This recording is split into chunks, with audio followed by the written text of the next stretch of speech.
Les super-héros peuvent être partout. Ils se fondent dans la masse et opèrent en secret. Ceux que vous allez découvrir ne sont pas masqués.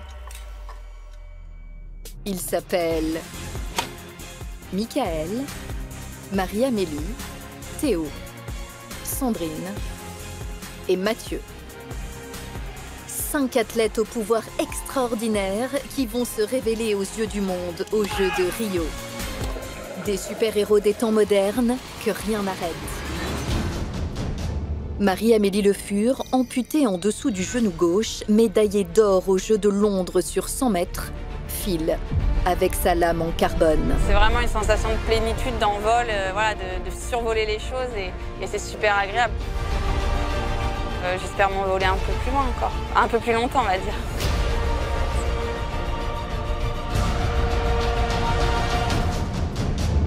Michael Jérémiaz, paraplégique, ancien numéro 1 de tennis fauteuil, est un justicier en quête frénétique du bonheur. En fait, le fait d'avoir eu un accident et la vie que j'ai depuis 16 ans, j'ai une vie qui n'est pas ordinaire. Ça va, tranquille, on est entraîné. Je me dis, putain, chaque moment de ma vie, je veux le vivre de la manière la plus intense possible. You feel they are superheroes. Sandrine Martinet, malvoyante de naissance et judoka et mère de 2 enfants, elle pourrait bien remporter l'or à Rio. C'est sur le tatami qu'elle règle ses comptes. L'enfant, c'est la priorité et tout tourne autour d'eux. Et ce qui est difficile dans ma carrière, c'est justement de ne pas trop culpabiliser de mes absences et de vouloir continuer mes rêves de Jeux paralympiques.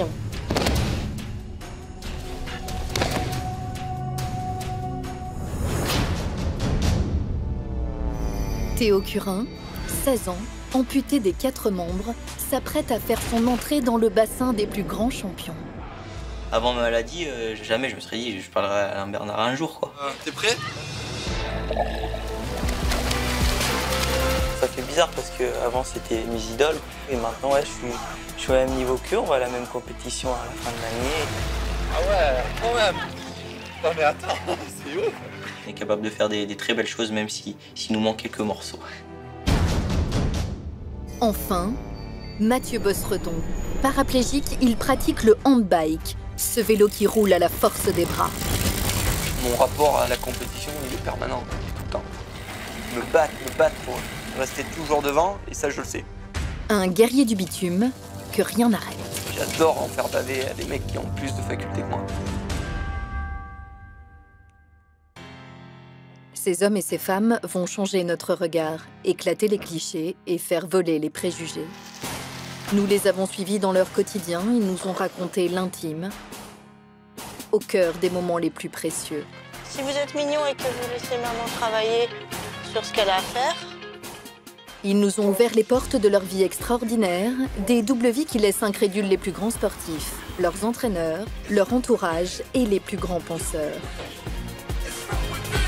C'est des héros exceptionnels qui ont des pouvoirs hors du commun. Et ils ont le pouvoir de nous réparer, nous qui ne sommes pas blessés.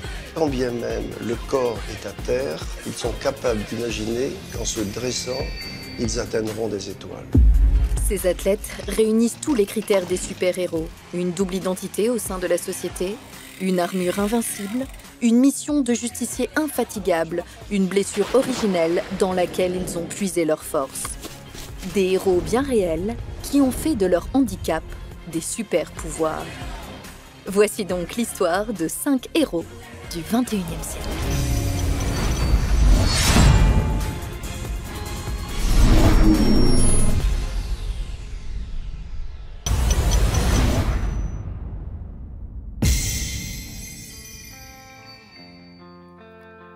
Le handicap de Sandrine, l'achromatopsie, une maladie génétique qui l'a fait naître malvoyante. Sandrine voit la vie en noir et blanc et ne voit plus rien au-delà d'1 mètre.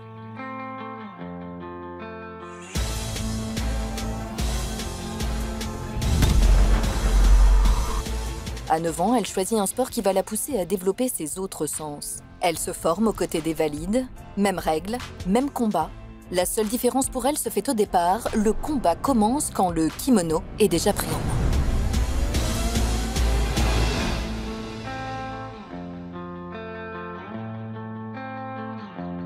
À partir du moment où on a le kimono, on sent les tensions du tissu.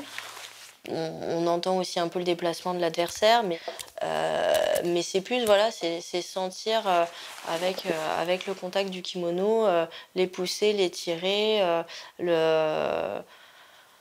l'équilibre, les déséquilibres, c'est vraiment des sensations de ce type-là. Et en fait, voir mon adversaire, c'est pas essentiel, quoi.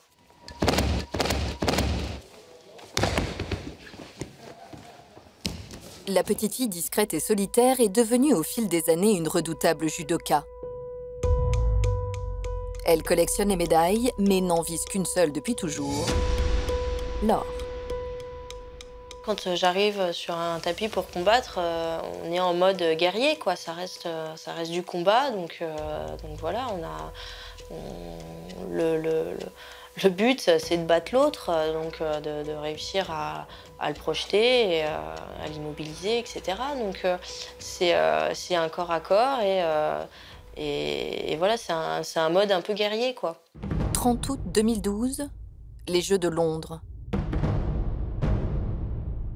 La demi-finale femme, catégorie des malvoyants B3. Sandrine est la grande favorite cette année-là.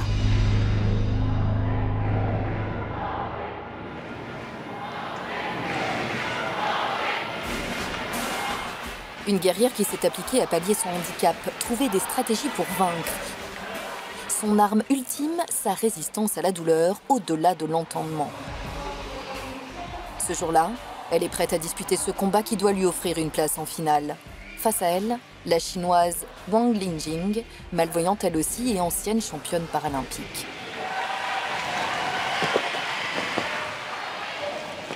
Elle mène largement son adversaire pendant les 3 premières minutes avant que son combat ne lui échappe. En quelques secondes, son rêve de médaille s'envole. À cette seconde-là, Sandrine se fracture la cheville gauche. Mais ça, personne ne le sait encore.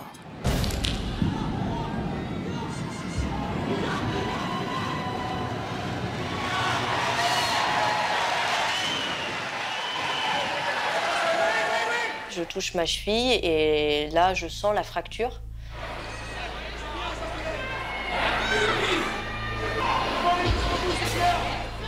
Pourtant, Sandrine décide de repartir au combat.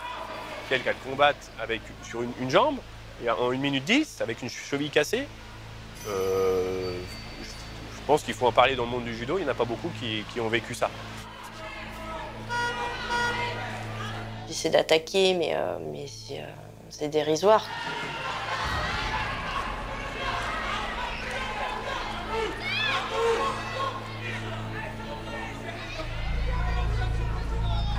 Donc là, j'essaie de marcher un petit peu et je vois que c'est quasiment impossible, mais dans ma tête, je pense qu'à la médaille. Et là, je me dis, je suis en demi. Si j'abandonne là, j'ai pas de médaille, je finirai 5e et mon rêve s'écroule et c'est fini, quoi.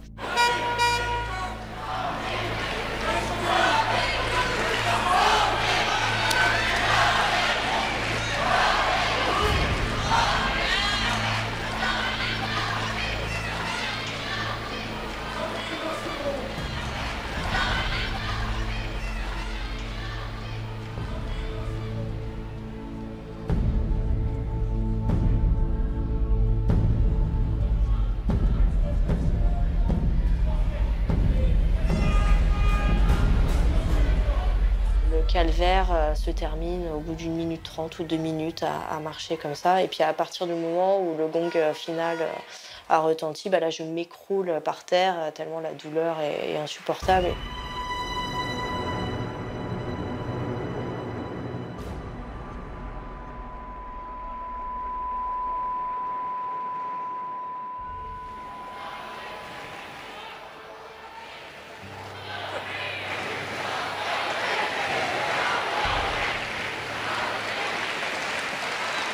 après, mon entraîneur, Antoine, vient me chercher et donc me porte jusqu'à la sortie au vestiaire. Et là, je m'effondre totalement. Et je ne sais pas combien de laps de temps ça a duré, mais après, en fait, voilà, il fallait que ça arrive.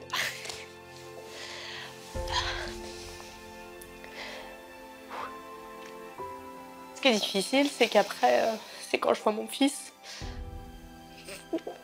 qui me rejoint, où du coup, j'arrête totalement de pleurer pour lui, en fait. Et donc voilà, après, je me dis, l'important, c'est lui, c'est pas la médaille.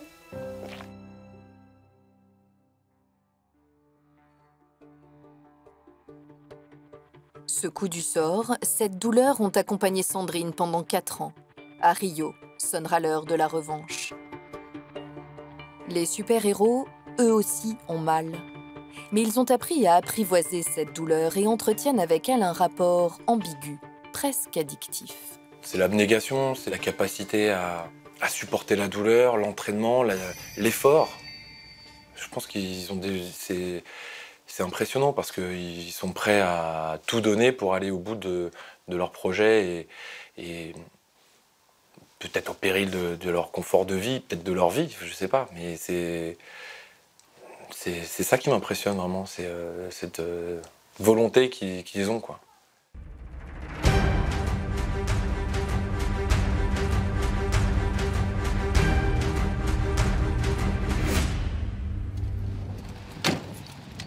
Pour aller chercher la victoire, les super-héros ont une force mentale surdéveloppée et un seuil de tolérance à la douleur bien plus élevé que le commun des mortels. Des capacités de résistance extraordinaires, mais aussi un physique hors norme. Mathieu Bossredon fait partie de ces héros au corps sculpté. Son pouvoir à lui, c'est son torse de colosse.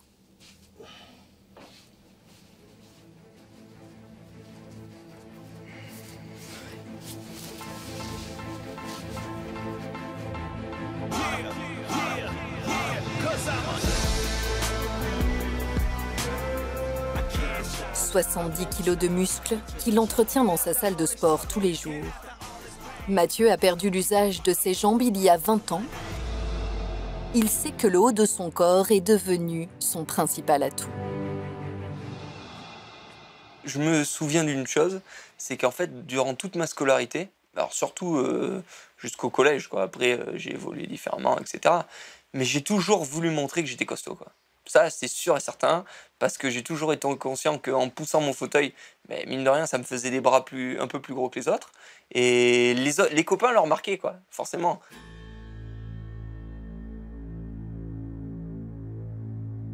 Il y avait une balançoire, il y avait une corde. Je m'amusais à monter à la corde, tout le monde était en bas à me regarder. Et j'étais le seul à arriver à 7 ou 8 ans à toucher le haut de la balançoire. Et je voulais montrer que j'existais. Et j'ai toujours eu l'impression d'être respecté. Voilà.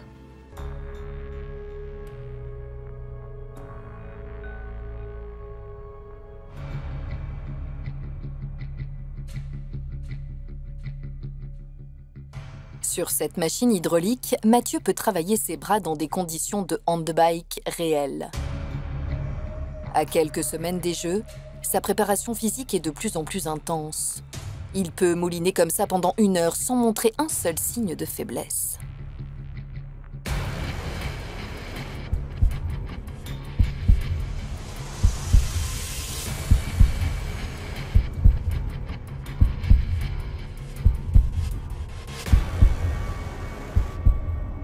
Avec ce qu'ils ont enduré, si tu veux, la notion de douleur, le seuil de fatigue, d'effort, il est beaucoup plus élevé. Et du coup, c'est vrai qu'ils ont tendance à aller dans le rouge très vite. Et, sauf que les muscles, les tendons, les articulations ne sont pas inusables. Et ils ont tendance à les surutiliser. Donc tu as ce qu'on appelle le syndrome d'overuse, de surutilisation.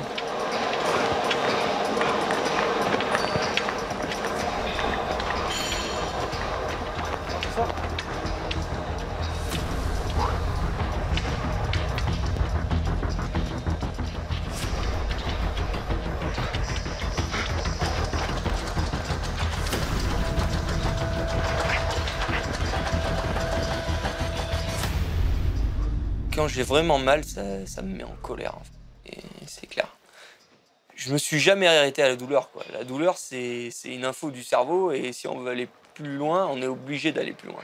Donc je me dis, quand je me dis que je commence à me dire que j'ai mal, je me dis Mathieu, t'es une merde, va plus loin, t'es une merde, t'es une merde. Je me pousse toujours comme ça.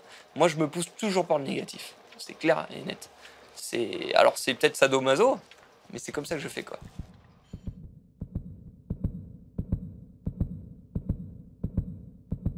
Se muscler, multiplier les exercices, repousser sans cesse les limites d'un corps à moitié paralysé.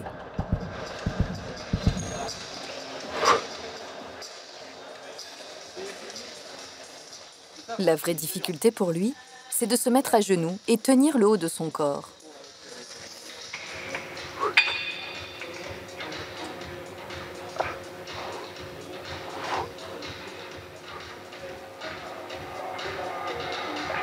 Après, quand c'est dur, quand c'est comme ça, après tu peux mettre une main. Mathieu est une tête brûlée.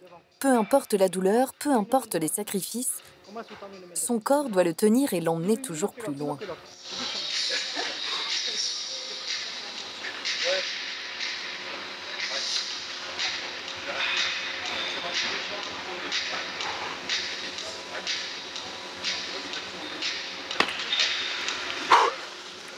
Ça paraît débile.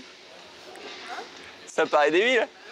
Ça paraît tellement compliqué alors que ça devrait être tout simple, quoi, tu vois.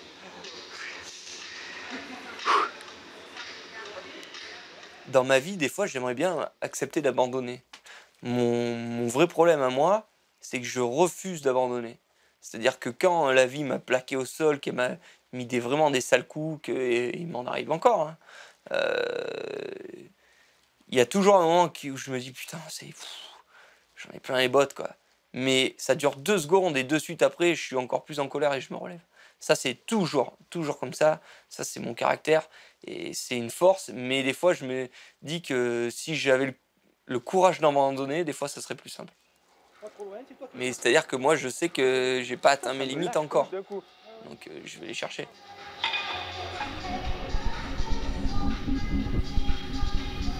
Et l'autre, je vais y arriver, tu vois.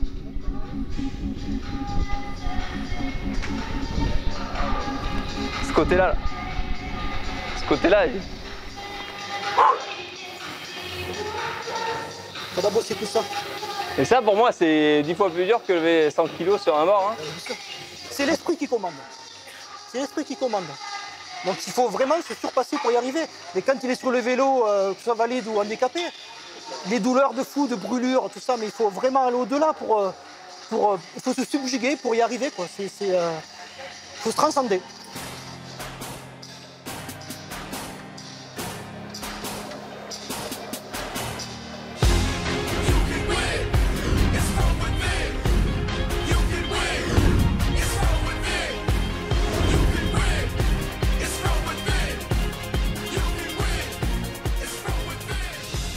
Ce dépassement de soi, ces super-héros le puisent au plus profond d'eux-mêmes.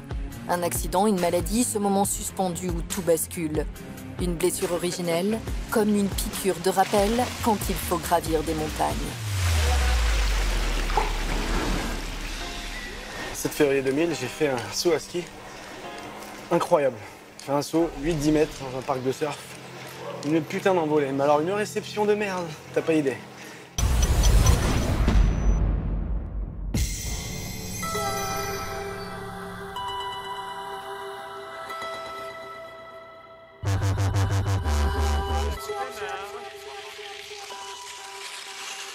Ouais, Jay, j'écoute.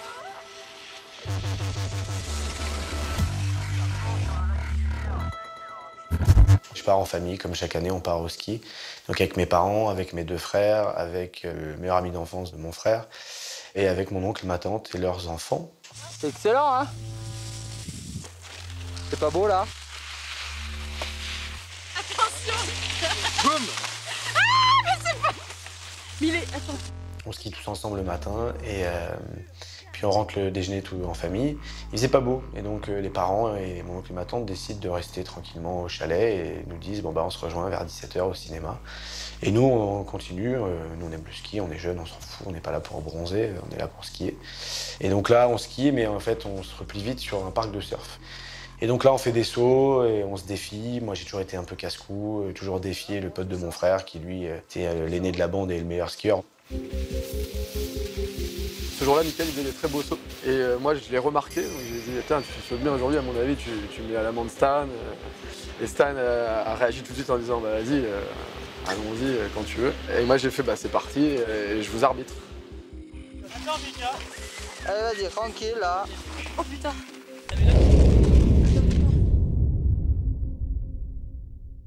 Et puis là, bon, moi je fais ouais, bon bah ok, à mon tour. Et puis bah ça y est quoi, j'ai 18 ans, je suis un bonhomme. C'est vrai que je me sens bien depuis 3 jours, je skie bien, je sens bien mon ski, je fais des super sauts et tout. Donc moi j'y vais, premier saut, je pousse sur les bâtons, je fais un beau premier saut. Et là, deuxième saut, là je pars très haut. Mais là, je me rétablis, mais je sens qu'il y a un truc qui m'échappe. Voilà, c'est pas un saut aussi bien maîtrisé que le premier. Et là, en fait, j'ai eu un choix, mais ça se joue en une demi-seconde, c'est de freiner entre le deuxième et le troisième saut. Et en fait, j'ai serré les dents. Je dis, ça y est, tu les mets sur la table, maintenant, t'es un bonhomme, et là, t'y vas. Et donc là, t'es comme ça. Et en fait, j'arrive face à un mur blanc, parce que tu vois, t'arrives, c'est comme ça, et ça monte à la verticale. Et là, il s'est envolé, en fait. C'était même plus un saut, c'est-à-dire qu'il est monté à 8-10 mètres au-dessus du sommet de la bosse. Je pense que j'ai eu tellement peur à ce moment-là que ça y est, c'était foutu, que j'allais me tuer, quoi. Et ben, j'ai dû m'évanouir. J'ai dû m'évanouir le temps d'un instant. Avec le dénivelé, voilà, il est retombé une dizaine de mètres plus bas. Et surtout, avant de tomber, il s'est désarticulé en l'air, donc il a probablement perdu connaissance au décollage, de peur.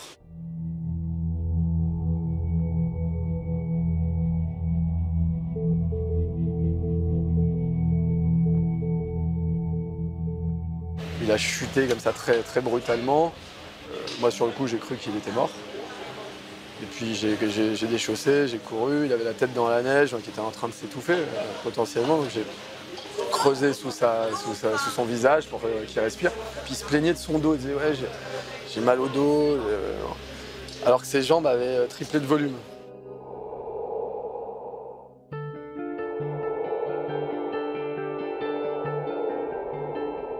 Début d'après-midi, je reçois un coup de fil de Jonathan qui a une voix vraiment défaite et qui me dit écoute papa, là, Mickaël vient d'avoir un accident, c'est très grave.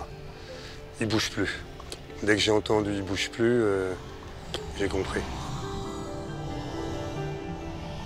Et là, je venais d'apprendre que quasiment mon fils était foutu. C'était vraiment terrible, terrible. Une espèce de choc énorme. Quand on est arrivé devant le centre médical, il était là. Et puis je crois qu'à un moment, il y a mon beau-frère qui est médecin généraliste aussi, qui a pas mal de sang-froid, qui est allé voir le médecin, qui a vu les radios et qui m'a dit vaut mieux pas que tu regardes la radio, quoi. Et du coup, j'ai pas regardé la radio, mais j'ai compris ce que ça voulait dire. Et après, on m'a raconté, parce que ça, je m'en rappelle plus, que j'ai commencé à me taper la tête contre un poteau. Enfin, vraiment, une réaction complètement animal, quoi. J'étais plus là, quoi. Pour moi, c'était la fin de tout. En cette fin d'après-midi, Mickaël est transporté à l'hôpital international de Genève. Dans la nuit du 7 février 2000, il sera opéré pendant 9 heures de la colonne vertébrale et du fémur. Le verdict, fracture de la 11e et 12e dorsale avec une compression de la moelle épinière, une paraplégie incomplète. Mickaël pourra retrouver une motricité jusqu'au genou qui lui permettra parfois de se mettre debout. Mais ce soir-là, personne ne le sait encore. Une chose est sûre, Mickaël a 18 ans et il ne marchera plus. Attends, parce que putain, ouais. Tu vas croire que c'est l'émotion, mais c'est mes lentilles. Parce qu'en fait, je ferme jamais les yeux aussi longtemps, je dois les enlever quand je dors. Attends une seconde. Après l'accident, il y a le réveil, le retour à la vie. Une nouvelle vie avec un nouveau corps. Cet après-midi-là, Marie-Amélie a 16 ans, roule avec son scooter flambant neuf, quand un conducteur distrait vient la faucher.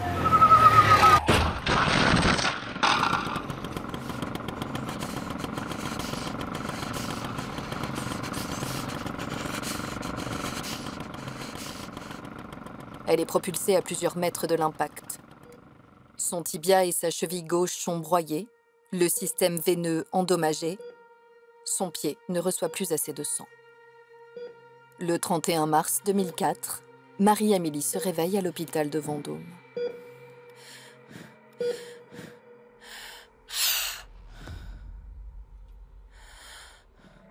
Je me souviens de mon réveil. Je me souviens que j'avais la jambe gauche qui était très ankylosée dans la mesure où en fait, j'avais des broches externes qui me sécurisaient le tibia péroné, puisque quand je me suis réveillée, en fait, le lendemain de l'accident, j'avais encore ma jambe. Je me souviens que ma famille était à mes côtés et je me souviens que je souffrais énormément. Voilà, j'avais très très mal. Le médecin est arrivé dans la chambre, il a demandé à mes parents et je pense que ma sœur était là de sortir. Ils sont partis dans le bureau pendant quelques minutes, je ne saurais pas dire combien de temps. Et après, ils sont revenus dans la chambre. Et là, j'ai compris que c'était grave parce que mes parents, voilà, ils étaient pas bien. Je voyais qu'ils étaient très tristes. Et donc, le médecin m'a annoncé que j'allais être amputée dans la nuit.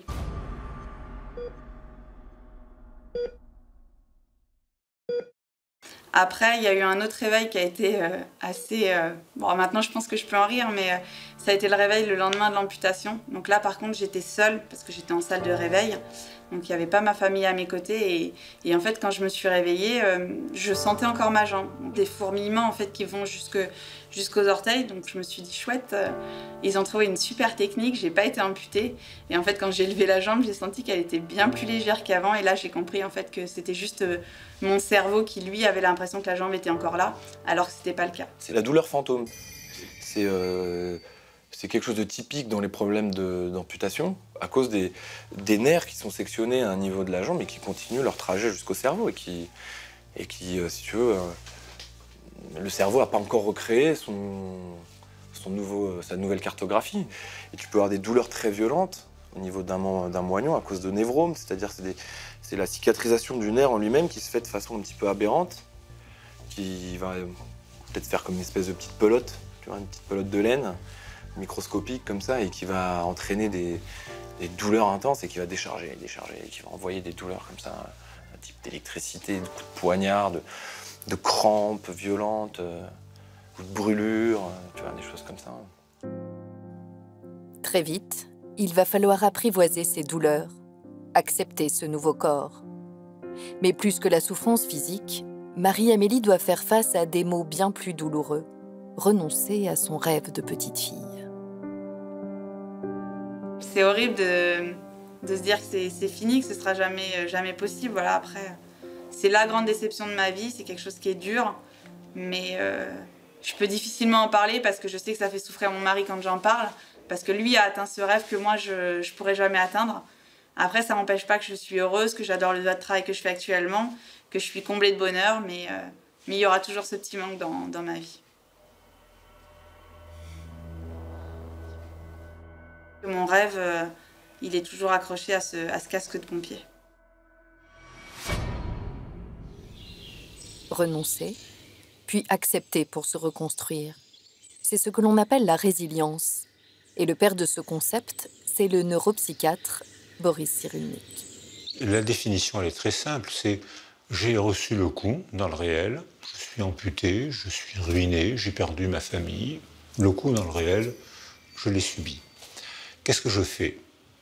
J'avoue que je suis vaincu et ma vie est terminée. Je veux me venger et je vais passer les jours qui me restent dans l'amertume de la vengeance, ou je me remets à vivre, mais pas comme avant, puisque le handicap, je l'ai dans mon cerveau, dans mon corps et dans ma mémoire de moi. Je peux me remettre à vivre bien, mais pas comme avant.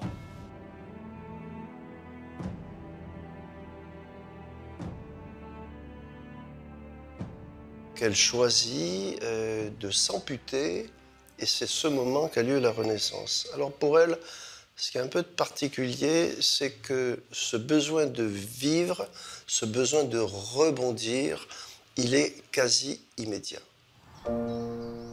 Marie-Amélie fait de l'athlétisme depuis l'âge de 6 ans. Dès le lendemain de son amputation, elle ne pense qu'à la piste et à la sensation de légèreté maintes fois ressentie dans sa vie d'avant. Sa rééducation dure 4 mois pour retrouver l'équilibre, pour reprendre le chemin des couloirs. Et le 31 juillet 2004, Marie-Amélie court pour la première fois avec sa lame. Je rêvais juste de recourir et de retrouver des sensations. Les premiers mots de Marie, c'est je veux recourir, est-ce que tu voudras toujours m'entraîner Voilà, j'étais jeune aussi à l'époque, forcément ma réponse directe ça a été oui, il n'y a pas de souci. Mais là on se dit entraîner comment, faire comment et avec quoi et comment on peut recourir quoi. Donc voilà, donc derrière tout se bouleverse. C'est des moments forts qui restent gravés, tout comme la première fois où on a eu la première prothèse.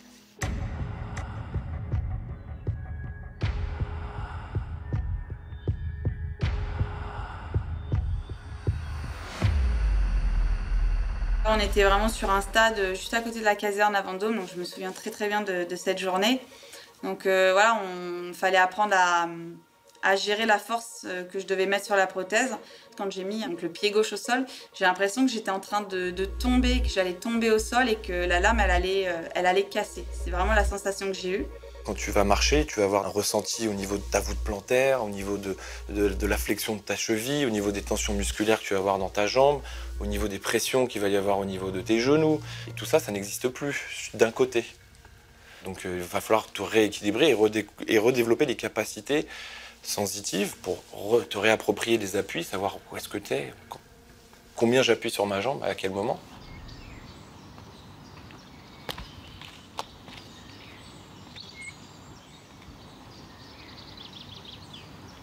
Elle monte sur la prothèse et on fait les premières marches, premières courses.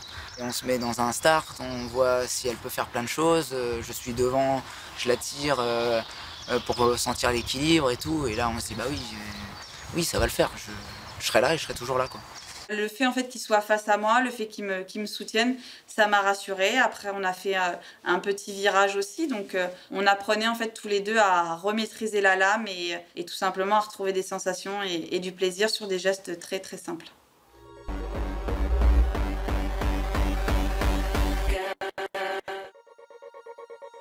Dans ce petit stade de Vendôme, personne n'imagine alors que 8 ans plus tard, Marie-Amélie deviendra la femme la plus rapide du monde. En tout cas à Londres, en 2012. Personne n'a pu la dépasser. Je vais pour rentrer dans le stade, on nous demande de nous stopper parce qu'il va y avoir un hymne. Et l'hymne, c'était la Marseillaise. Je me suis dit, bah, c'est à ton tour. Parce que ce soir, tu seras championne paralympique. C'est inévitable, c'est toi qui gagneras le titre. Après, je me souviens pas des 95 premiers mètres de mon 100 mètres. Je sais pas ce que j'ai fait. Je sais pas comment j'ai fait pour partir aussi vite. Je me souviens juste des 5 derniers mètres où je sens les filles qui reviennent. Donc je me penche, à tel point qu'en fait quand je franchis la ligne, je tombe.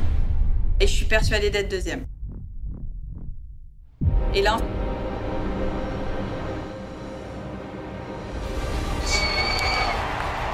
c'est mon nom qui s'affiche sur le tableau, sur la première place.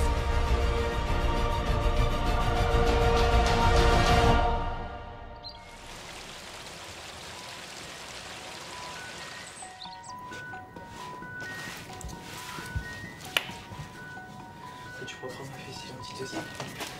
Il y a aussi dans le sac. Ouais, dans l'épaule du fond. Théo, lui, avait 7 ans quand il a essayé ses premières prothèses. Une méningite foudroyante a fait qu'on l'a amputé des 4 membres. Ce jour-là, ses parents assistent à ses premiers pas. L'inclinaison, ça va lui donner un peu plus de stabilité. Moi, je vais faire après, je vous... 1 ou 2 pas. Voilà. Hop, allez, je te laisse faire. Oh là là là là. Voilà.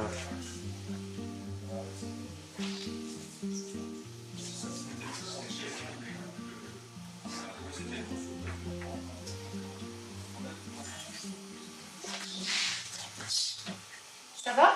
Oui. T'es sûr? Parce que t'es de plus en plus pâle. C'est vrai. Mais je sais pas si c'est la lumière qui joue son rôle là. On va faire une petite pause après. Hein. Ouais. On va regarder comment c'est dans la voiture aussi. On va attendre que manger un petit morceau. Hein. Mettre un pied devant l'autre, et peu à peu, avancer. La rééducation, un moment long et douloureux. À ce moment-là, le caractère de ces héros se forge. Ne pas se laisser aller, repousser ses cauchemars. Ils sont capables d'endurer toutes les souffrances du monde qui ne seront pas plus grandes que la déperdition et la détresse dans lesquelles ils ont été au moment où le monde s'est écroulé, et rien ne les empêche d'aller jusqu'au bout. Et le bout est infini, puisque chez l'être humain, il n'y a pas de limite. Qu'est-ce qui me reste, qui fonctionne encore en moi? Comment est-ce que je vais pouvoir le développer avec ce qui est en moi, ce qui est autour de moi, dans ma famille, dans mes amis, beaucoup mes amis, pour me permettre de me remettre à vivre le moins mal possible.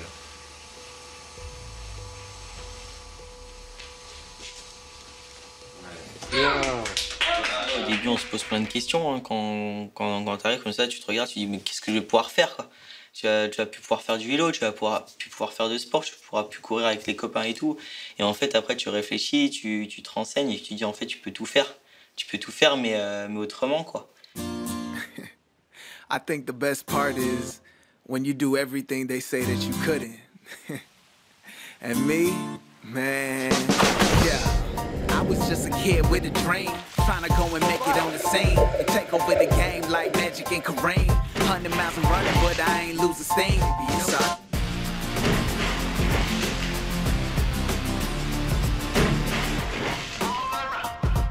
just a kid with a dream.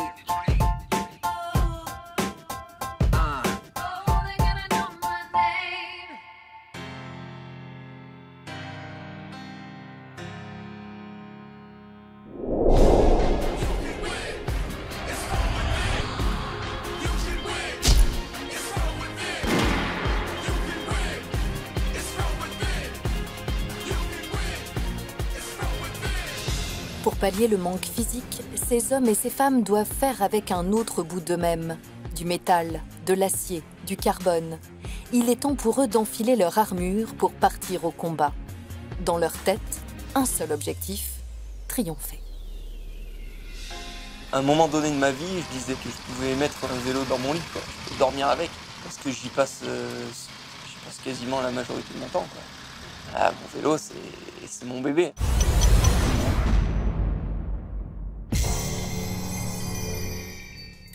Une armure à maîtriser, à faire sienne. Une armure pour partir au combat toujours plus performante. C'est avec ce vélo de compétition dernière génération que Mathieu partira aux Jeux de Rio. L'arme fatale de Mathieu, son handbike. Batmobile ou une Formule 1 un petit peu. Non, je trouve ça très beau parce que déjà ça fait qu'un avec, on est allongé dedans et ça fait vraiment qu'un, on fait vraiment qu'un avec le vélo. En plus c'est très profilé, très aérodynamique et les 3/4 du temps on n'a pas du tout l'impression que c'est un vélo pour une personne handicapée quoi. On a l'impression que c'est vraiment une discipline à part entière quoi.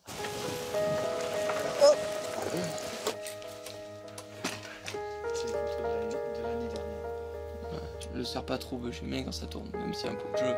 Ouais, sur le plancher. Donc comme il faut, voilà.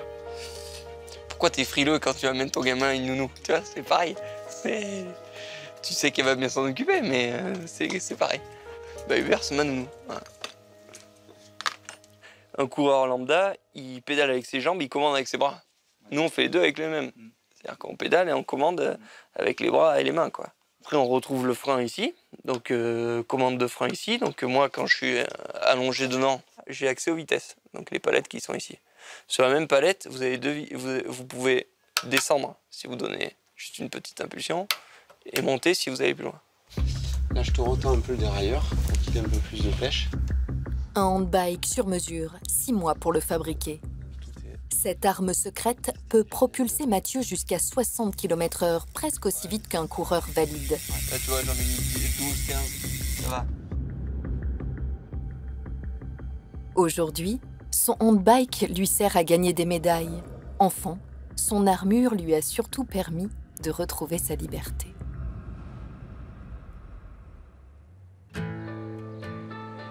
La vie de Mathieu a basculé il y a 20 ans. Il avait alors 4 ans. C'était un dimanche comme les autres. Le petit dernier a mal au ventre.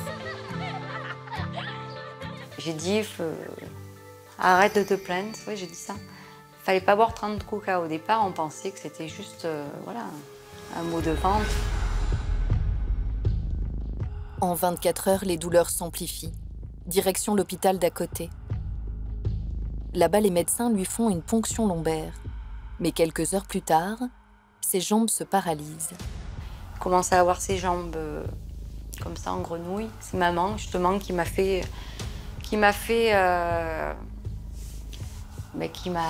dit regarde ton fils, regarde ses jambes.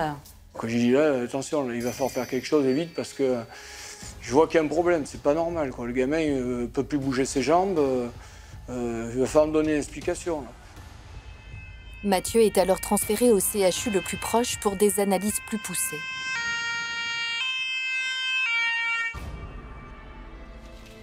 Trop tard. Là-bas, les médecins annoncent une compression de la moelle épinière. Le verdict, paraplégie incomplète. Personne ne sait encore aujourd'hui ce qu'il s'est passé exactement. J'étais trop dans la confiance des médecins et je me suis laissé embarquer, je vais dire, par ces médecins. Ça, je m'en voudrais toujours, quoi, hein, parce que je pense que si j'avais réagi, ne serait-ce que 24 heures plus tôt, Mathieu il marcherait aujourd'hui. Ça a été l'histoire de ma vie terrible, même encore. C'est dur, même encore. Voilà. Désolée.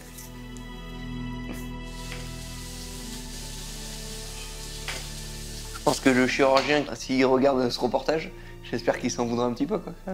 Tu vois.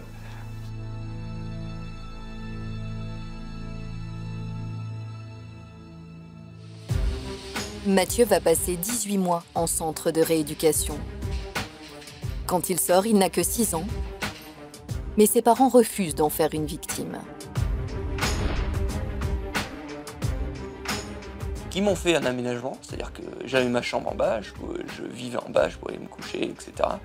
Mais toute la maison, ils n'allaient pas la refaire alors qu'elle était toute neuve. Et je me suis déplacé sur les mains, un peu en mode Tarzan dans l'escalier. On n'a pas tout fait pour me rendre la vie facile et merci à mes parents, quoi. Je veux dire, ça a été à moi aussi de m'adapter, quoi. C'est ça la vie. Oui, mon épouse, on s'est dit c'est bon, il est prêt, on sort de là et puis maintenant on y va, quoi. On se débrouille, on rentre dans la vie active et puis Mathieu à fond, on va lui ouvrir toutes les portes, quoi.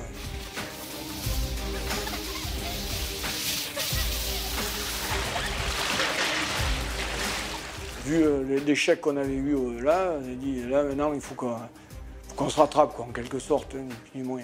Donc il faut que chacun soit résilient, y compris les parents, c'est-à-dire transformer cette blessure en quelque chose qui va devenir une conquête, permettre de rebondir, à l'enfant de rebondir, et pour l'individu lui-même, cet accompagnement, c'est ce qui va permettre d'avoir les choses qui sont fondamentales, avoir une bonne estime de soi, avoir une bonne image de soi. Et la révélation, son arme secrète, son armure invincible, elle viendra presque par hasard comme un cadeau du ciel. Mathieu a 10 ans passés et découvre le handbike. D'accord. Ce vélo, c'est mon père qui a été le chercher. Il l'a sorti de son coffre et c'est la première fois que je voyais ça. Vraiment, le frisson, quoi. Tu te dis, putain, je vais pouvoir faire un nouveau truc, c'est cool, quoi.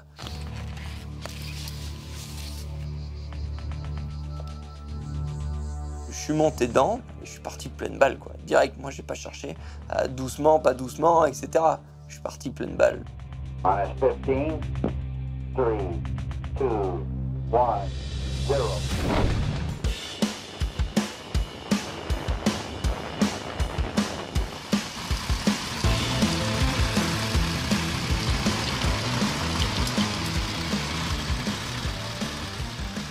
Ah, c'est cool, ça va vite, on peut aller où on veut et beaucoup plus vite qu'en fauteuil. Et là, tu te dis, putain, ça y est, je fais du vélo, quoi. C'est fini de regarder mon père partir à travers la vitre avec mon frangin en VTT, ouais, etc. Maintenant, je vais y aller, quoi. C'est la liberté, un nouveau monde qui s'offre à vous. Voilà.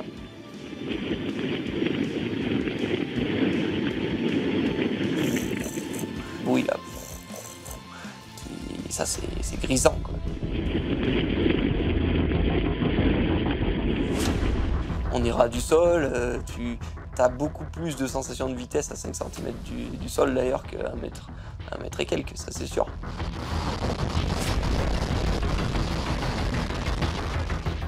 Et j'ai toujours adoré la sensation de cet effort, l'effort dur, musculaire. Oh, c'est un bon truc de bourrin, quoi. Il faut, plus t'appuies, plus ça donne, quoi. Et la base, c'est vraiment la force, la puissance, quoi. Ça, j'adorais ça.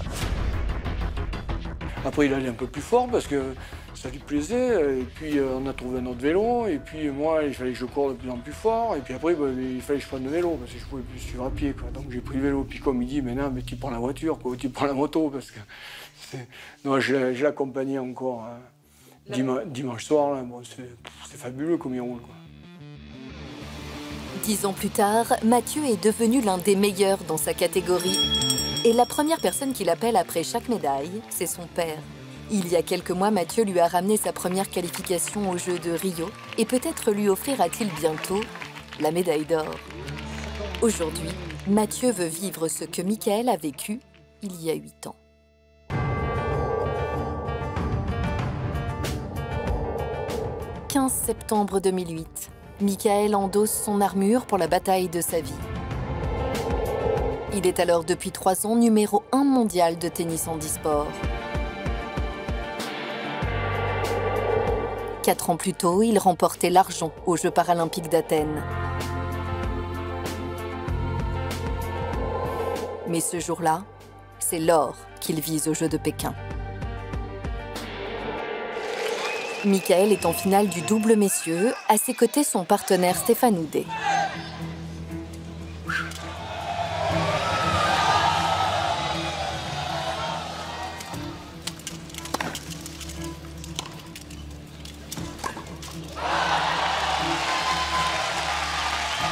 Tie-break, on mène 6-3, on a 2 balles de match, tout le monde tremble. Finale des Jeux paralympiques, il y a une médaille d'or en jeu. Stéphane fait une double faute où la balle part à l'autre bout du terrain alors qu'il met un des meilleurs services du circuit.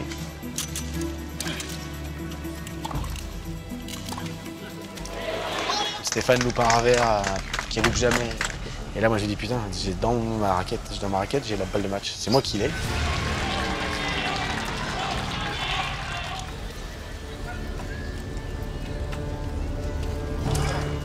Putain, là, j'y vais.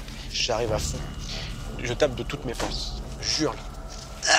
Ma balle, elle dépasse pas le carré de service. Ma balle, elle est paralysée. C'est-à-dire que ma balle, elle part. Pression que c'est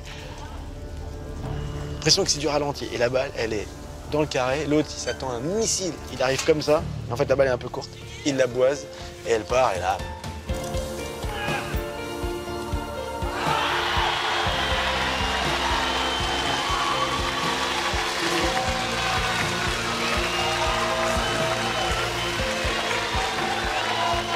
Comme ça, je me retourne sur cette raquette, je vois mes parents, je vois mes frères, je vois mes potes, mes cousins, tout le monde en larmes.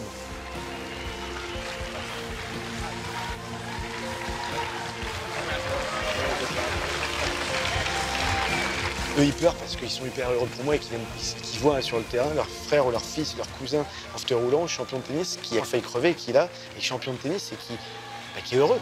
Et moi, à ce moment-là, je me dis non, mais je pense pas une seule seconde, moi je suis là, arrêtez de chialer, je suis médaillé aux Jeux paralympiques. Putain, ouais, d'accord.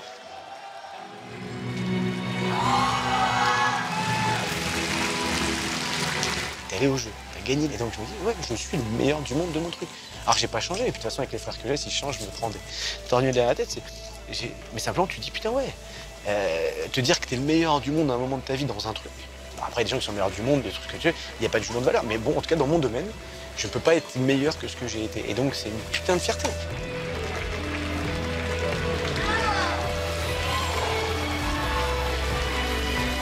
En 2008, Pékin, la médaille d'or, je me suis fait virer par le juge arbitre, il m'a demandé de quitter le terrain. J'étais inarrêtable.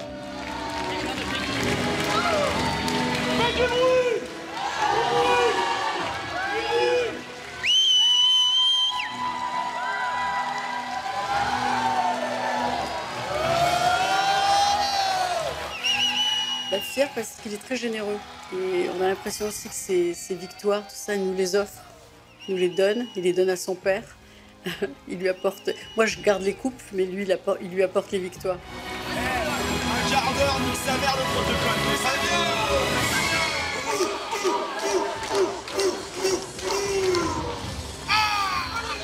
là, tu es inarrêtable parce que là, tu es en train de vivre des émotions que rien au monde ne peut t'apporter de tel. Il n'y a que le sport. Une armure pour gagner une renaissance stupéfiante, inespérée aux yeux de leurs proches. Le 22 octobre 2015, les championnats du monde d'athlétisme handisport de Doha. Ce jour-là, aux côtés des plus grandes athlètes, Marie-Amélie s'envole.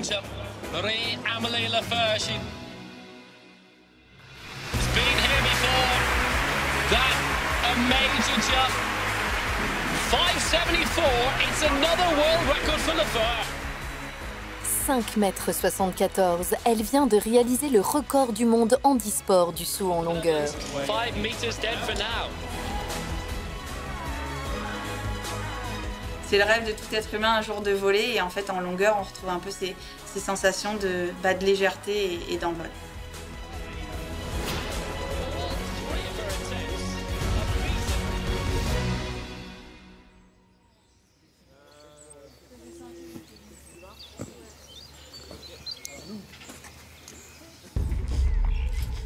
Son arme à elle est en carbone. Une lame bien aiguisée qui la propulse toujours plus loin.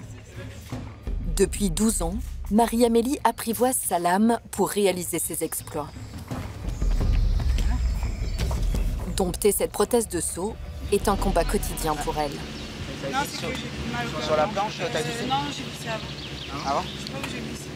La lame, c'est plus difficile qu'avec une prothèse de ville. J'ai plus de mal à l'intégrer comme le prolongement de mon corps parce que la lame de course ou de saut est beaucoup plus capricieuse. En fait, elle a ses réactions et dès l'instant qu'on n'est pas en phase, qu'on n'est pas sur le bon temps, le bon timing, ou alors que moi je mets pas la bonne action, elle va me renvoyer un peu dans tous les sens et c'est elle qui va me dominer. Lorsque Marie-Amélie et sa lame ne sont pas en phase, les entraînements sont difficiles. Alors, l'athlète travaille sans relâche. 4 heures d'entraînement par jour pour atteindre l'excellence. Le saut en longueur est une mécanique bien précise, réglée au millimètre près. N'hésite pas à le prendre un petit poil plus haut. Une fois lancé, les muscles se déploient et la lame se plie pour restituer un maximum d'énergie. Si tout se passe bien, elle peut espérer faire le saut parfait. Ça va? Tu prends un shoot, non? La réaction en fait qui se passe en fait, bah, là elle sent qu'il y a un renvoi quoi. Mais c'est pas si évident de trouver ça. C'est un saut sur 20, sur 30. C'est voilà, sentir vraiment le bon moment, c'est pas si simple. Parce qu'on a un membre mine de rien qui est fantôme. On accompagne notre prothèse, mais c'est pas un membre. C'est pas un membre, c'est vraiment un membre fictif donc.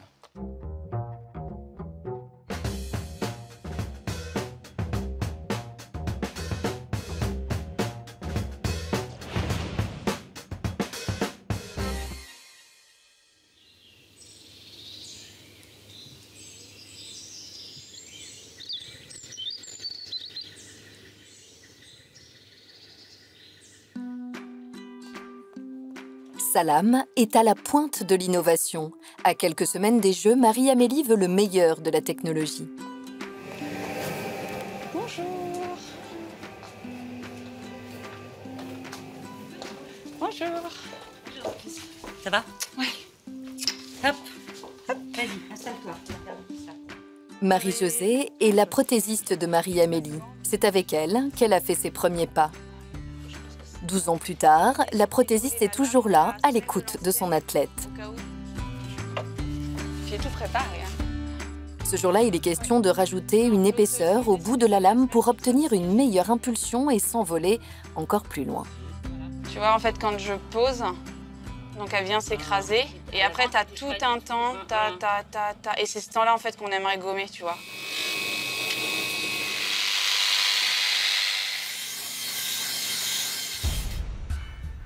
Des matériaux ultra performants pour de la haute compétition.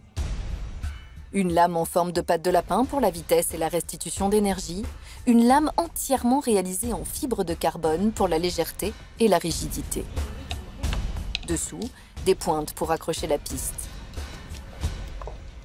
une armure sans cesse en évolution. Super. Ouais, ça a l'air bien. Ah ouais, là, ça vient. Ouais, on est tout de suite dessus, ouais. Ouais, parce qu'en fait, c'est avec les pointes. Comme ça, je crois. Hop, attention à toi. Voilà. À chaque visite, Marie-Amélie en profite pour faire vérifier toutes ses prothèses. De natation, de ski, de ville et même celle pour porter des talons. Elle a en tout 7 prothèses. Marie, elle est capable de venir en mini-jupe avec des petites chaussures à talons et un manchon et un bas tout déchiré. Ça s'est fait petit à petit parce qu'en fait, la première prothèse que je lui ai faite, elle avait 16 ans. Donc à ce moment-là, elle n'était pas encore de talons. Grâce à son travail, grâce à ses prothèses, eh ben, je sens pas mon handicap. Je sens pas ma prothèse parce que je suis bien dedans et ça me permet totalement d'oublier au quotidien que je suis amputée. Et moi, avec Marie-Jo, bah, ça le fait et du coup, je suis totalement heureuse en tant qu'athlète, en tant que femme, en tant que voilà, tout ce qui compose ma vie au quotidien. À bientôt. À bientôt. Attention à toi. Ouais. Bisous. Les admire en rêvant. Tu verras, dit-il à son ami Tristan, quand je serai chevalier.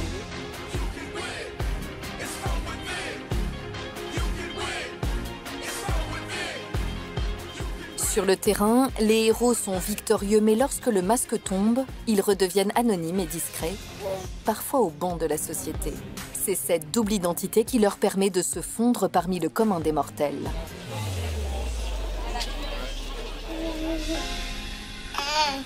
La sieste va te faire du bien. On est capable de faire des très belles choses, même s'il nous manque quelques morceaux.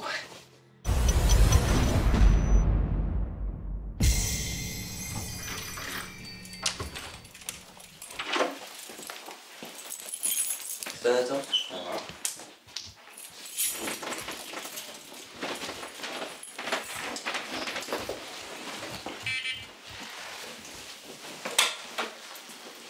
Il est 6 heures. Dans sa chambre d'adolescent, Théo se réveille. Nathan est son auxiliaire de vie. Il l'assiste quelques heures par jour.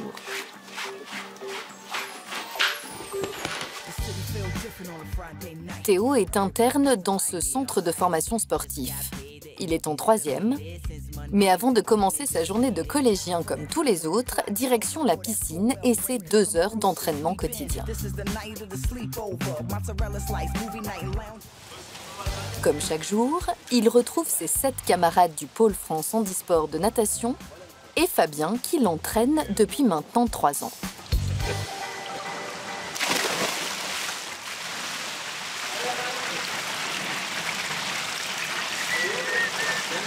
Vas-y, viens. Pas de soucis.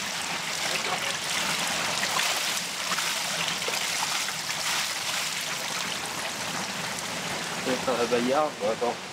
Je vais faire la bagarre. Il me casse les pieds dès le matin.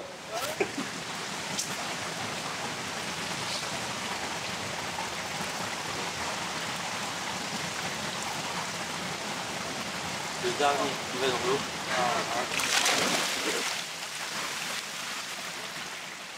Aujourd'hui, Théo peut rire de son handicap, mais pour accepter son corps et le regard des autres, il a eu besoin, comme tous les héros, d'un compagnon éternel. Le sien s'appelle Philippe Croison. Philippe Croison, sportif de haut niveau, a traversé la Manche à la nage.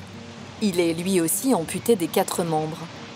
C'est lui qui va aider Théo à accepter son handicap.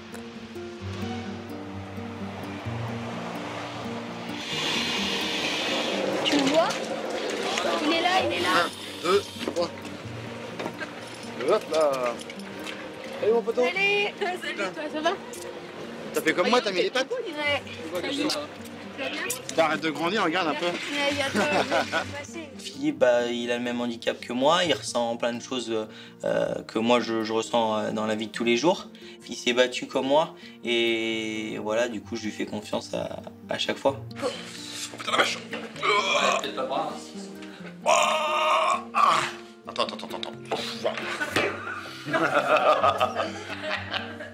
Ça va Philippe? Ouais, ça va bien. Voilà, c'est mon grand moi, moi je suis son mini moi. Parce que voilà, on est pareil, sauf qu'il est un peu plus grand que moi, donc voilà. Pour lui montrer le chemin, Philippe propose au petit garçon de 7 ans de se mettre à l'eau. Mais Théo est pris de panique.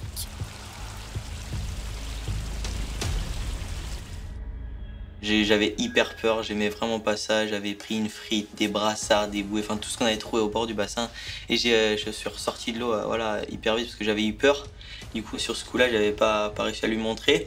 Donc voilà, j'ai dit à mes parents que j'avais envie de m'entraîner à la piscine de chez moi et de montrer à Philippe plus tard que je pouvais nager comme lui. Théo, au début, Théo il faisait du bord. Il faisait 2 mètres dans l'eau et moi je le rattrapais. Vous voyez, pas plus. Des escaliers, il sautait et je le rattrapais. Il ne fallait pas que je sois trop loin pour le rattraper.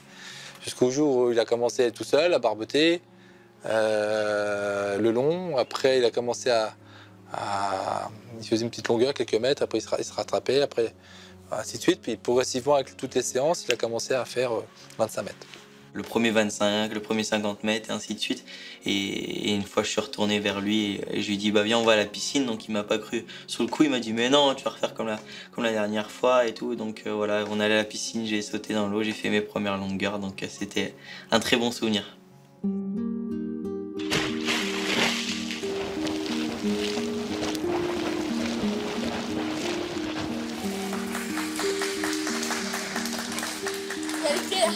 J'ai vraiment vécu un truc... Bon, une fierté. Vraiment, j'étais fier d'être à côté de lui, quoi. Ouais. Bon, coupé. C'est pour son modèle que le petit garçon veut réussir. Alors tout va très vite. 6 ans plus tard, Théo se surprend à rêver d'être le meilleur pour égaler Philippe. À seulement 13 ans, le jeune nageur prend une décision qui va changer sa vie. Quitter le cocon familial pour devenir champion.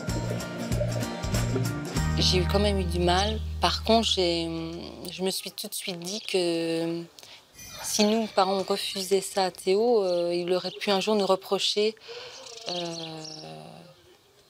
de ne pas l'avoir accédé à son rêve, quoi. Je me suis sentie comme ça. Donc, en vérifiant bien qu'il pourrait être aidé humainement sur place, on a accepté le challenge. Mais c'est vrai que pour moi, c'était difficile. Parce qu'en plus, avec ou sans handicap, un gamin de 13 ans qui quitte sa famille, week-end inclus, c'est quand même pas normal. Donc imaginez avec un handicap. Théo, on n'était pas trop sûr en termes d'autonomie qu'on puisse l'accueillir en fait. Donc c'était le gros frein. Puis après, progressivement, en le voyant évoluer, en voyant qu'il avait vraiment envie de venir, bah, tu te lances dans le projet, quoi. Ah mon gars.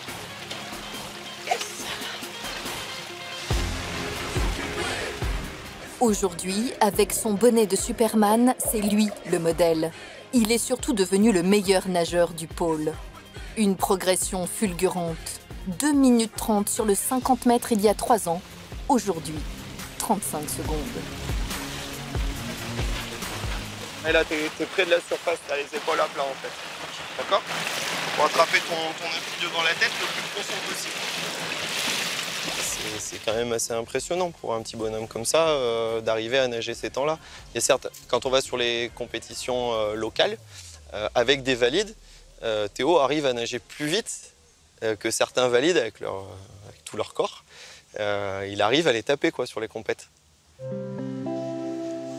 Le matin, c'est un champion des bassins. Mais dès qu'il sort de l'eau, Théo redevient collégien. Il s'apprête, se recoiffe, comme n'importe quel adolescent de son âge. Dans sa vie quotidienne, le regard des autres n'est plus un problème. Le moment le plus dur avec le regard, c'est plus dans la rue. Au début, quand on se promenait, quand on allait faire les courses, quand on allait faire des activités, il y a beaucoup de gens qui regardent, mais il y a plusieurs regards. Il y a des gens qui insistent, des gens qui regardent, mais sans plus. Ça me fait rire. Le pire, c'est quand c'est les petits qui viennent te poser des questions, c'est les meilleurs, quoi. Mais tu t'es fait manger par quel requin et tout. Je dis, ouais, mais t'inquiète, il n'y a pas de requin et tout. Enfin, voilà, des fois, on rentre dans leur jeu, on leur dit que c'était dans la plage à côté, des trucs comme ça. Si vous avez la confiance en vous, qui repose sur estime et image, et si tout cela se bâtit dans un environnement naturellement accompagnant, alors on peut atteindre des étoiles et monter sur la plus haute marche des podiums.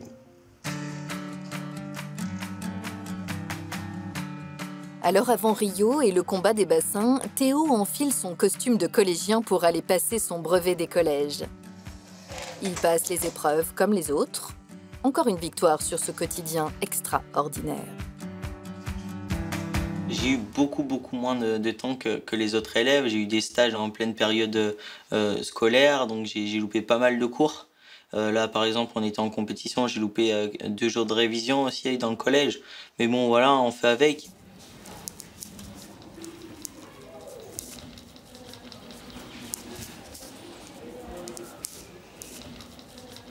Une fois ces épreuves terminées, c'est Philippe Croison que Théo appelle en premier.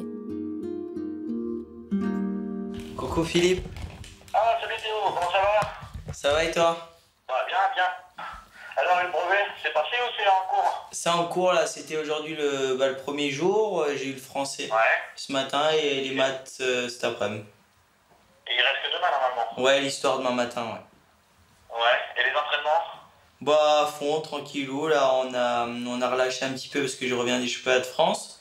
Mais à fond. Tu te rappelles, hein, je t'avais toujours dit Ouais. qu'un jour tu irais aux Jeux Paralympiques. J'ai toujours cru, moi, depuis le début, à chaque fois qu'on en parlait, à chaque fois que tu te lançais dans la natation, je dis que toi, mon gars, tu irais à Rio. Ouais, c'est vrai, je te disais que non, ça allait être juste et tout. Ah ouais. Et t'as raison. Garde des petites pensées pour moi quand tu seras à Rio.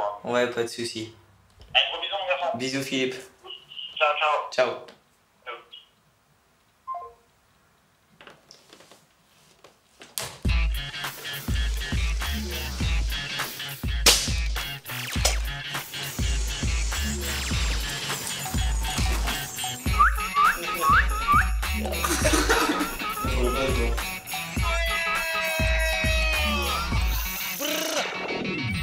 Le collège, la natation et les copains. On essaye de sortir, d'avoir une vie en dehors du Krebs et de sortir aussi avec les copains du collège, ouais. Et filles dans tout ça, et bah pour l'instant, il n'y a personne. Non, mais il n'y a plus en ce moment, quoi. Il y a eu, ouais.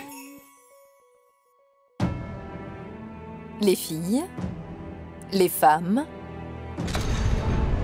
l'amour, la sexualité. Une vie comme les autres, un combat quotidien. Lutter contre le regard des autres, ceux qui ne savent pas le chemin que les héros ont eu secrètement à parcourir. Première victoire, aimer. Comment, avec son handicap soudain, séduire à nouveau. Contrairement à ce qu'on peut penser, quand tu as 18 ans et que tu es un mec, et que tu viens d'avoir un accident et que tu es paraplégique, en fait, tu penses pas en priorité à mettre un pied devant l'autre. C'est pas ça, c'est pas ça. Moi, quand j'ai mon accident, je suis paralysé du nombril jusqu'aux orteils. Et en fait, là, tu es inerte, et tout est inerte. Tes pieds, tes jambes, ta bite sont inertes. Et à un moment, 3 semaines plus tard, je me réveille un matin, puis je sens un truc, je sens quelque chose, il se passe un truc. Et puis là, tu sais, je lève le drap, et là, tu contemples, je sais pas, en toute humilité, je sais pas, l'obélisque, je sais pas, la tour Eiffel, et là, tu dis, putain. Alors, tu sais pas, hein, est-ce que tu as fait un rêve érotique, est-ce que c'est mécanique, est-ce que c'est parce qu'il y a une décharge d'un nerf. Mais en tout cas, à l'infirmier, à n'importe qui, à ce moment-là, j'avais envie de dire, vous savez quoi, papy, il est de retour. Et en fait, ça a été une quête frénétique de séduction, mais pas juste de séduire, besoin de me prouver que je peux plaire, parce que c'est quand même important de savoir est-ce que quand tu es handicapé, on te regarde, est-ce qu'on peut te désirer, est-ce qu'on peut imaginer, avoir envie de coucher avec toi, envie de donner de l'amour, de l'affection. C'est des questions auxquelles j'avais pas de réponse. Moi, j'avais aucune idée de ce que c'était le handicap, les personnes handicapées, j'en connaissais pas. Que ce soit des filles canons, que ce soit des filles pas canons, je m'en foutais, c'est pas ça. Des femmes en permanence, un besoin en fait de me prouver que je pouvais séduire la terre entière. Mais vraiment la terre entière. Je me souviens d'une fois, j'emmène une fille chez moi et puis à un moment je suis debout derrière elle, en train donc de coucher ensemble comme ça, et puis elle oublie dans le feu de l'action que je suis handicapé en fait. Et elle met une espèce de coup de rein en arrière, et là en fait je m'explose en arrière. Je suis à poil, les 4 fers en l'air, et là la fille qui se retourne comme ça, et on a une espèce de fou rire où Là, le fauteuil, le handicap, tout ça n'existe même pas. On est simplement, voilà, t'as deux jeunes qui sont en train de faire l'amour ensemble et de se marrer, de s'éclater. Et voilà, il y a eu, voilà, t'expérimentes, tu découvres en fait. Moi, à 18 ans, j'ai découvert mon nouveau corps.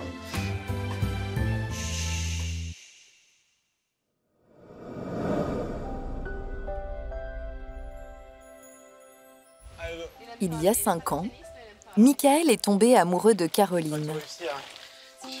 Et le 11 mars dernier, Tu préfères prendre un bain avec papa ou tout seul? Michael est devenu papa du petit Milo. Qu'est-ce que tu dis? Qu'est-ce que tu dis?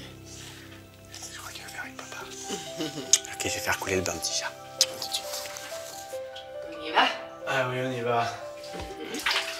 Sa tête. Oh, qu'est-ce que c'est que ça? Chaque fois que je passe le pas de ma porte et que je prends ma femme et mon fils dans mes bras, ou que je rigole avec eux, ou un matin quand je me réveille, mais j'oublie tout. J'oublie tout, c'est-à-dire que tout devient plus léger. Mais qu'est-ce que tu fais? Hop. Qu'est-ce qui m'émeut la couche? C'est papa, maman? Quoi? Ouais, tu vois, c'est papa, on sait. Hop. Ah, et en même temps, tu vois, je pense que là, je l'ai mal mise. C'est une espèce de truc continu qui me nourrit et qui me rend là. J'étais heureux jusqu'à présent, là je suis perché. Et puis il paraît que tu prends perpète et que je suis prêt, parce que putain j'adore ça. Et voilà.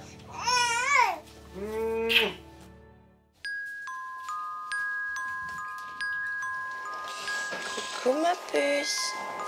Bonjour Daphné. Ça va? Tu réveilles Loïc?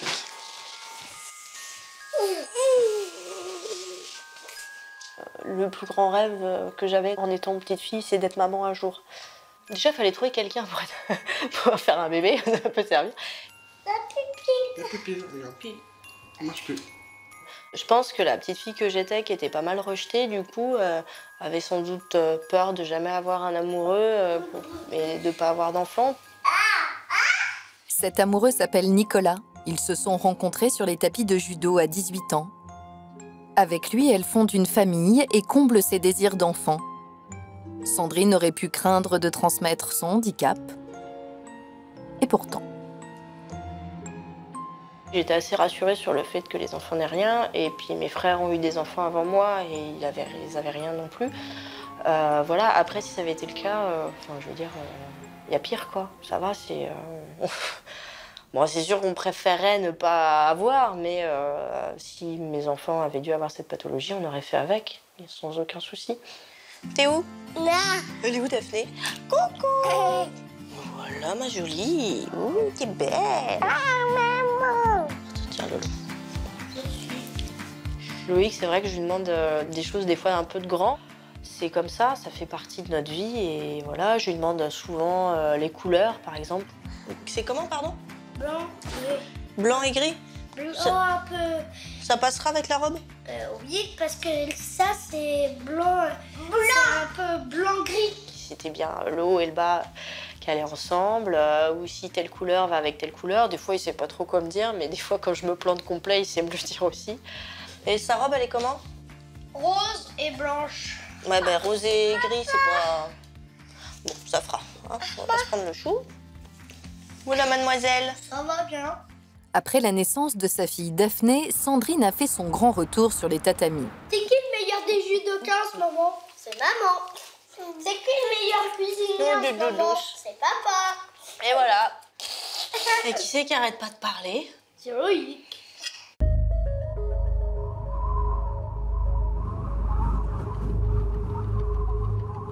Sandrine prépare sa revanche depuis maintenant 4 ans.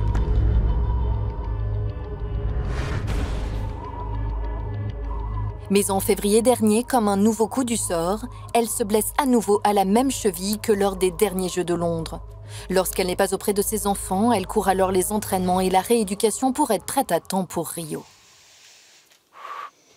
Ouais. Là, tu vois, là, ça va.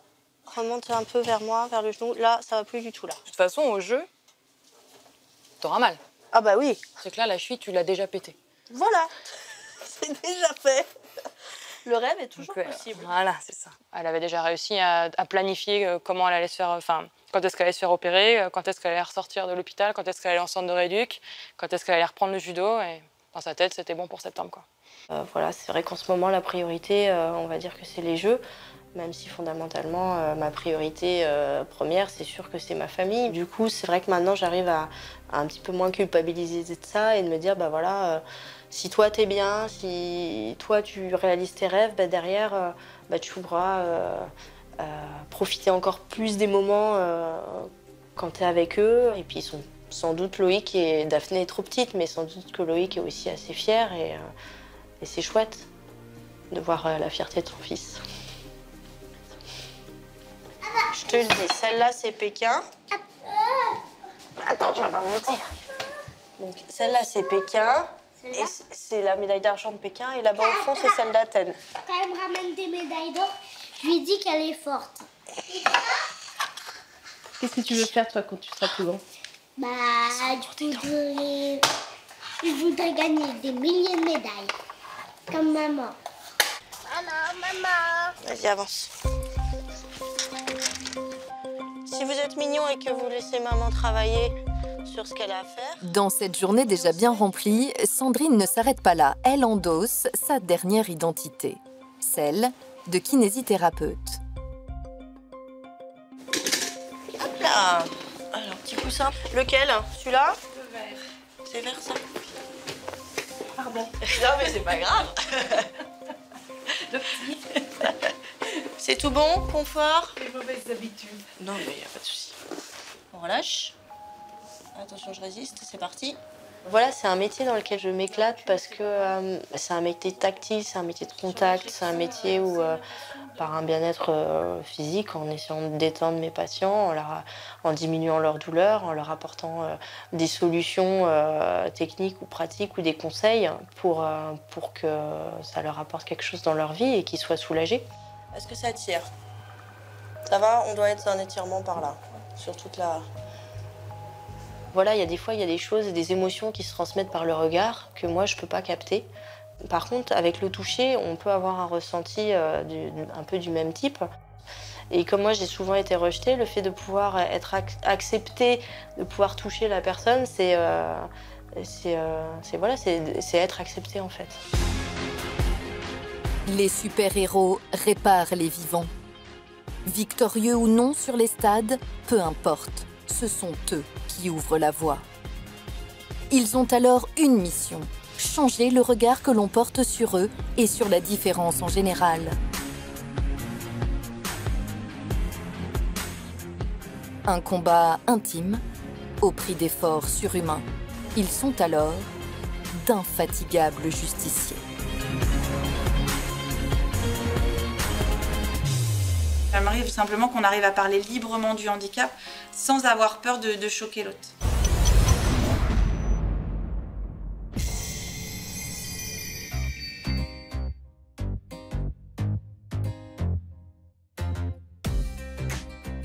Sensibiliser, faire tomber les clichés, montrer que son handicap peut être une force.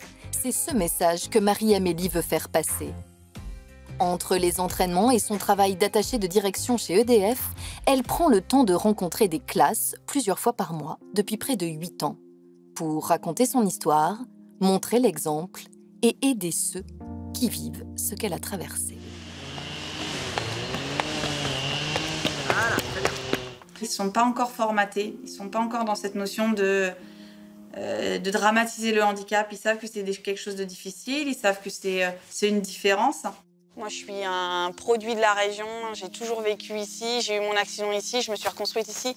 Donc si vous avez plein de questions, que ce soit sur ma préparation, sur ma vie, sur le handicap au sens large, voilà, vous pouvez poser toutes les questions que vous voulez. Ils n'ont pas toutes ces barrières qu'on peut se mettre. Ils en parlent beaucoup plus librement. Et c'est ça vraiment que j'aime chez les enfants tout jeunes. Après, il n'y a pas de mauvaises questions. Si je suis là aujourd'hui avec vous, c'est parce que j'en parle librement, parce que parler du handicap, c'est quelque chose qui ne me gêne pas. Comment vous faites ça Est-ce que vous êtes encore le jour? Je vais essayer de leur répondre au mieux pour leur faire comprendre que bah oui, le handicap c'est difficile, oui des fois c'est pas joli, oui ça change la vie, mais ça fait partie des différences, comme on est tous différents les uns des autres en fait. Être amputé, c'est dur, c'est pas joli, on a des fois à subir le regard des gens. Mais au final, comment je me reconstruis, quel objectif maintenant je veux atteindre. Et grâce au sport, en fait, c'était vraiment cette roue positive et non pas le fait de te dire « Oh là là, ma vie, elle est horrible, je peux plus rien faire, ceci, cela ». Non. Et voilà, moi, je pense pas être moins heureux, je pense pas avoir une vie moins belle parce que je suis amputée. Pour que ce soit des héros bénéfiques, pour qu'ils servent de modèle aux enfants à qui il peut arriver une tragédie pareille, il faut qu'on fasse un récit de ce qui est arrivé. Tu te rends compte, il a eu un accident tragique, et bien regarde, il a souffert dans le réel, mais après coup, il a quand même arraché des moments de bonheur. Donc c'est possible. Et c'est comme ça qu'on apprend l'espoir.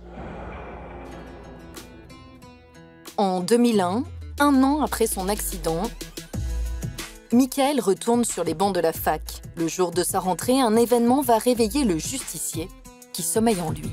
Ah ça ouais, ça j'oublierai jamais. Bah j'oublierai jamais parce que c'est un moment très important de ma vie, c'est le retour à la fac. Donc là, je suis avec mon fauteuil, là j'ai mis mon petit jean, une petite basket, je suis bien, je suis propre sur moi. Et puis je fais l'erreur du débutant. Bah je regarde pas devant moi. Quand tu es en fauteuil roulant, les gens se rendent pas compte, mais vous marchez, vous regardez au loin. Nous, il y a des obstacles partout. La société, elle est hostile pour les gens en fauteuil roulant. Il y a des trous, il y a des merdes de chiens, tout ça. Et puis là, ben, le petit trou, pas grand, mais le petit trou. Et là, la route devant tape dedans. Et là, je bascule, je me pète la gueule. Chose qui m'est arrivée des centaines de fois, qui m'arrivera encore des centaines de fois, qui arrive à plein de gens en fauteuil. Et c'est pas grave. Et je vois un mec qui a une dizaine de mètres qui me regarde.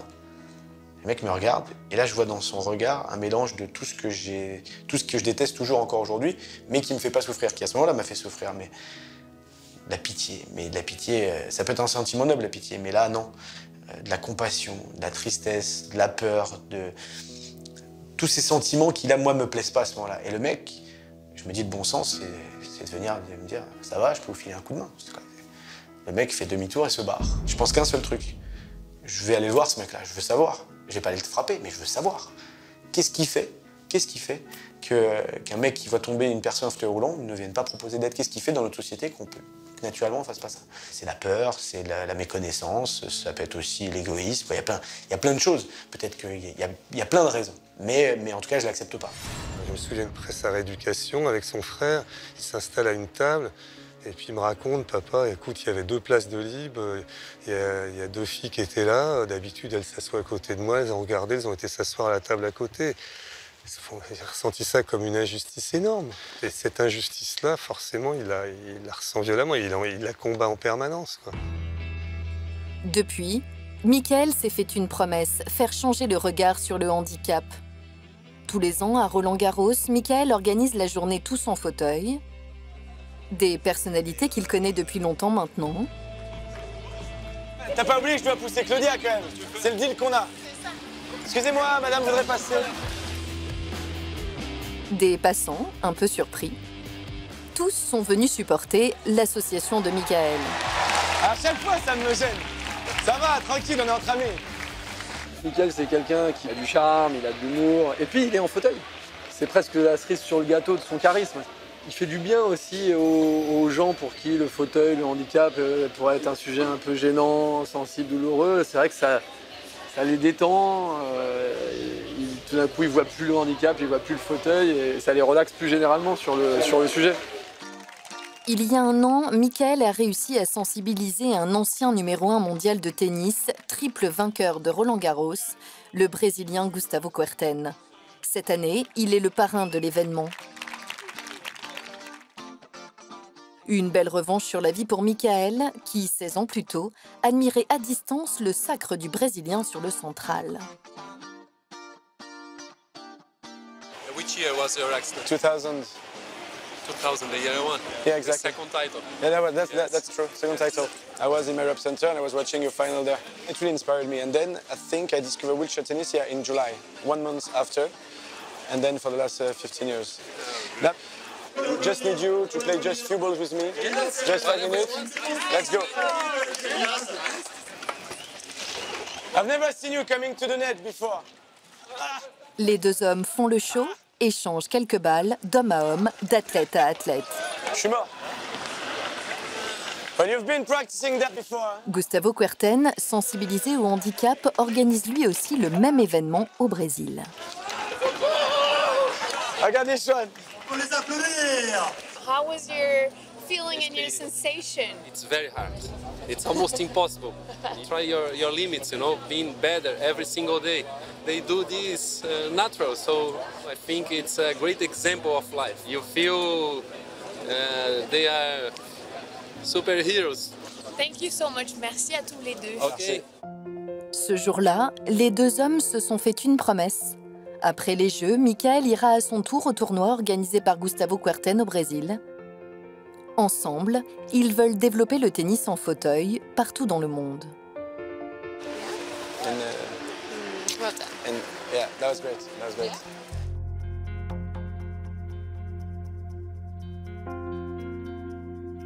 Ce qui m'a le plus surpris, c'est qu'ils ont donné du sens à une expression qui est de Boris Cyrulnik, que j'ai beaucoup utilisée dans mes autres livres, puisque j'ai travaillé sur différentes formes de résilience, mais qui était quand même quelque chose d'un peu abstrait.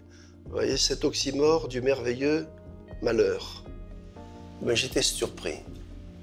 C'est que tous me disent oui, ma vie a été un merveilleux malheur.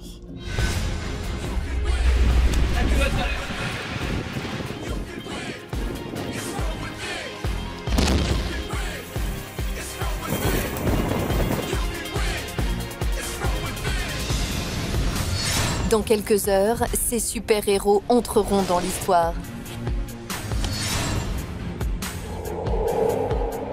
Ils s'apprêtent à défier les plus grands athlètes au monde dans l'arène de Rio. Une première pour Théo et Mathieu. Un dernier tour de piste pour Michael, Sandrine et Marie-Amélie. Cette année encore, Marie-Amélie se frottera à ses plus grandes rivales sur la piste. Le bruit des lames, le sprint final et derrière la ligne, l'or à la clé. Après les Jeux, Marie-Amélie quittera l'équipe de France pour laisser la place à la relève. Des jeunes comme elle, que rien n'arrête. Mais voilà, c'est une page qui se tourne, mais je préfère pas en parler, c'est trop dur. Mais ouais, ils vont me manquer. Ça va être dur parce que vraiment, c'est cette notion d'humain, je l'ai jamais vue autre part. Je l'ai jamais connue autre part et c'est fort parce qu'on vit ensemble 24/24. On prépare pendant 4 ans des Jeux. On va réussir, on va échouer. Comment on fait quand on réussit et que le copain de chambre il échoue? Il y a une gestion des émotions qui est juste énorme et ça va me manquer parce que en fait, je vais perdre une petite partie de ma famille.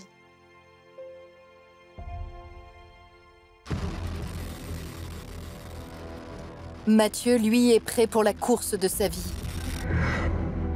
Il entendra le son de ses roues. Il sentira la vitesse, le regard fixé droit devant. Il ira chercher cette médaille dont il rêve depuis toujours. C'est toute ma vie, quoi. Quand je serai sur cette ligne des Jeux, là, je sais que j'aurai en partie réussi ma vie. J'aurai réussi le challenge qui m'était donné, c'est-à-dire faire mieux que les autres. Faire mieux que les autres, prouver que je suis vivant, prouver que je suis là, prouver que je suis beau, prouver que je suis fort, prouver que j'existe.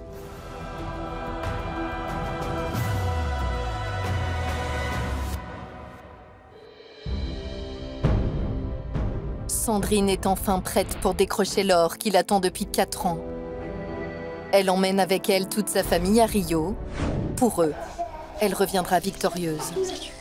Tu sais, quand je pense à eux ou quand je regarde une photo d'eux, voilà, de prendre cette espèce d'énergie qui est viscérale pour justement après m'en servir de manière positive sur le tapis pour être encore plus performante.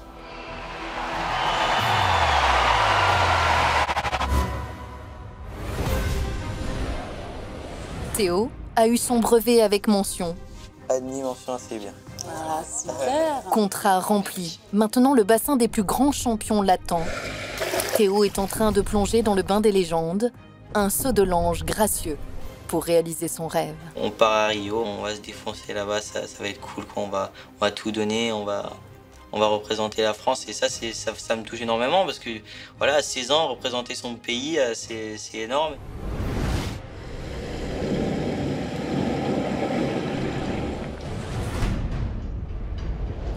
Michael a été choisi comme porte-drapeau. C'est lui qui représentera la France à la cérémonie d'ouverture des Jeux.